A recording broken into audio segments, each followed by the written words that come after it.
अहिल्यानगर महानगरपालिकेच्या वतीने सध्या नगर शहर व उपनगरातील विविध भागात अतिक्रमण मोहीम राबवली जाते।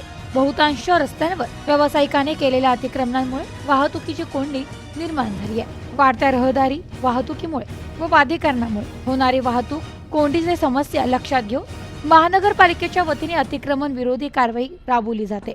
आज राजचेंबर परिसरात अतिक्रमण विरोधी कारवाई राबविण्यात आली। राजचेंबर मुख्य रस्त्यांवर व्यावसायिकाने बांधलेली गुलशन व फेमस हॉटेलचे बांधकाम पत्र्याचे शेड जेसीबीच्या सहाय्याने तोडण्यात आले।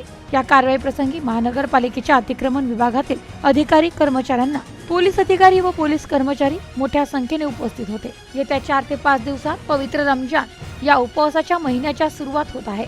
संध्याकाळच्या वेळेत राजचेंबरच्या मुख्य रस्त्यांवर खाद्यपदार्थ विक्रेते दुकान रस्त्यांवर लावत असल्यामुळे सदर ठिकाणी वाहतुकीची मोठी कोंडी होत असते। त्यामुळे सदरचे रस्ते अतिक्रमण मुक्त व्हावे त्याकरता महानगरपालिकेच्या वतीने ही मोहीम राबविण्यात आली आहे। Bureau report news today 24 Ahilyanagar.